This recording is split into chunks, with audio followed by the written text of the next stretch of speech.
Isang magandang araw mga kababayan. Ito po, masayang-masaya po ako ngayon dahil ito po yung napanood ko sa balita, nag-resign na po si Tamba. Halos manghiyak-hiyak po siya mga kababayan sa kanyang talumpati, sa kanyang pagre-resign na sa pagiging House Speaker. Ito na po, huwag na nating patumpik-tumpik pa at panoorin na po natin. Pasok!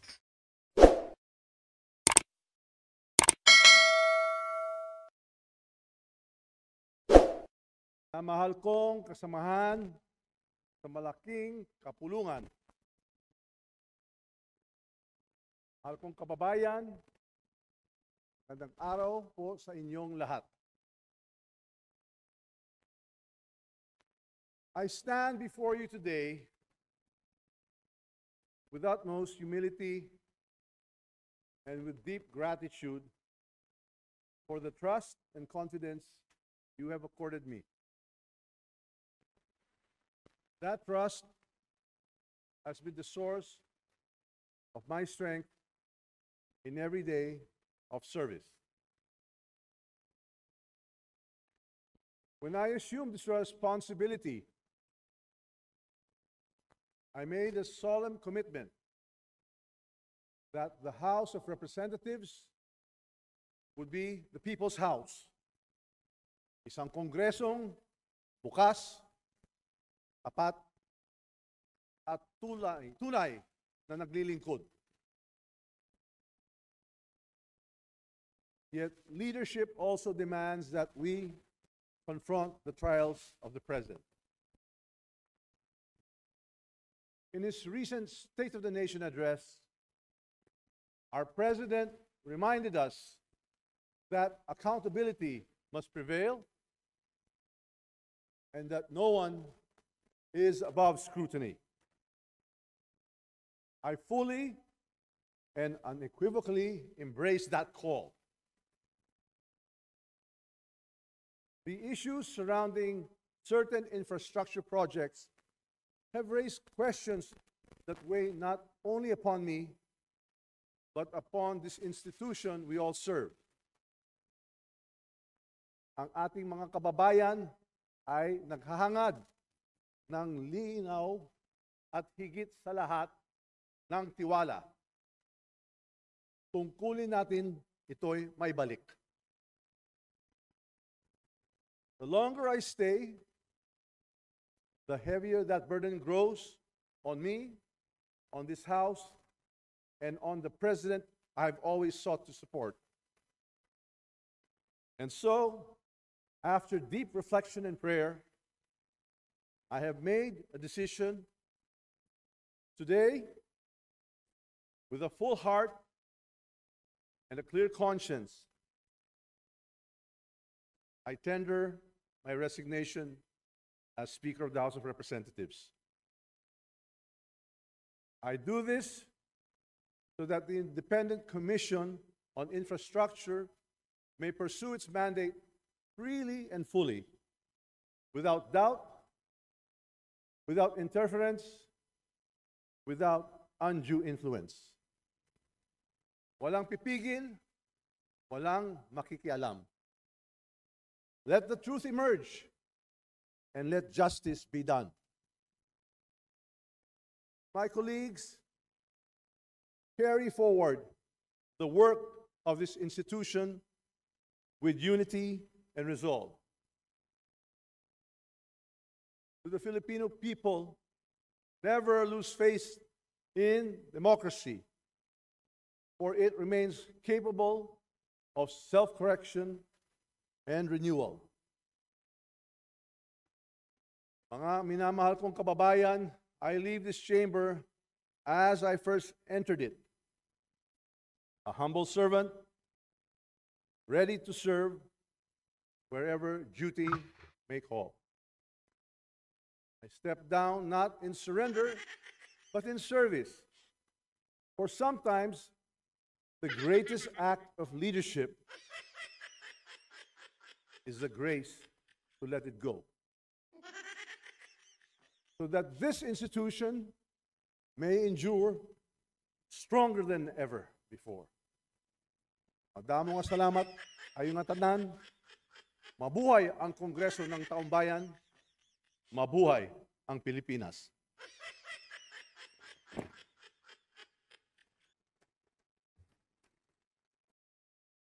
Ito po mga kababayan, panoorin po natin yung sino yung pumalit kay Tamba Romualdez na magiging bagong House Speaker natin na malamang na isa rin na for sure total ng mga administrasyon. Meaning from the vote, 0 member registering a negative vote and 4 members who did not vote.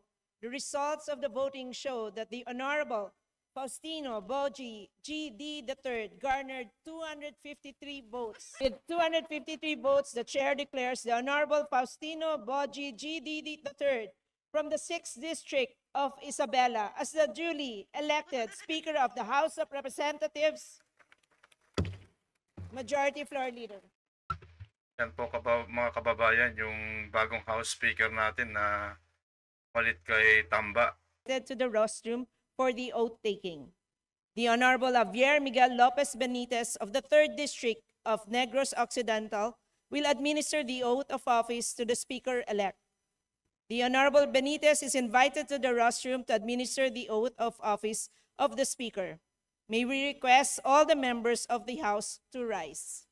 To the honorable members of this august chamber, the 20th Congress, mga kababayan, magandang hapon sa ating pong lahat. Ako po'y lubos na nagpapasalamat sa mga kasama kong mambabatas sa House of Representatives sa paghalal ninyo sa akin bilang Speaker. Hindi ko po ito inaasahan. Matapos ang ilang dekadang paninilbihan bilang lingkod bayan mula pa kabataang barangay hanggang gobernador ng Isabela, inakala ko na ang susunod na yugto ng aking buhay ay para sa aking pamilya. Ngunit, ibang daan ang inilatag ng ating Panginoon. Dinala niya po ako muli dito sa Kongreso upang mas higit pang palawakin ang aking paglilingkod. Aminado po ako. Meron po akong pangamba sa aking dibdib habang iniisip ko ang hamon na katungkulang inaatang sa aking balikat.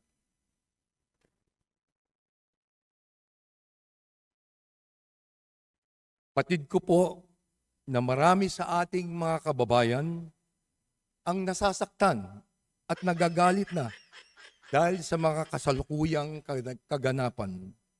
Naiintindihan ko po kayo. Bilang anak ng lalawigan ng Isabela, alam na alam ko po ang mga pagsubok na dala ng matinding bagyo, ang pagkasira ng mga bahay at buhay tuwing tumataas ang tubig baha. Sa ngalan nila, tinatanggap ko ng buong kababang loob ang hamon ng pagiging Speaker of the House. Ako na ho ang unang magsasabi sa ating mga kababayan. Meron po kaming pagkukulang. Kami po ay nagpapakumbaba sa inyo. Nakikiusap po kami na sana bigyan nyo kami ng pagkakataong ituwid ang mga maling kalakaran at linisin ang aming hanay. Nakikiusap po kami na magbigyan nyo pa kami ng tsansang makuha muli ang inyo pong tiwala.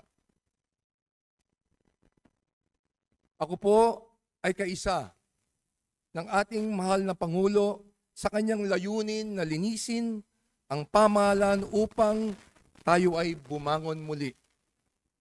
Under my leadership, this House will change. I will not defend the guilty and I will not shield the corrupt. Gaya ng paninindigan ng ating Pangulo, no rank, no ally, no office will be spared from accountability. We must strengthen the Oversight Committee and fully cooperate with the Independent Commission of Infrastructure. Our duty is not to protect each other. Our duty is to protect the Filipino people. Alam kong maaaring maging puno ito ng panganib. Dahil sa mga maaaring matapakan. Sinusugal ko ang aking pangalan na matagal ko pong pinagpaguran. Yayakapin ko ang sakripisyong ito nang maibsan ang mas mabigat na sakripisyong kinakaharap ng ating mga kababayan. Malinaw sa akin na higit matimbang ang aking pananagutang itaguyod ng ating saligang batas at unahin ang kapakanan ng mas nakakarami.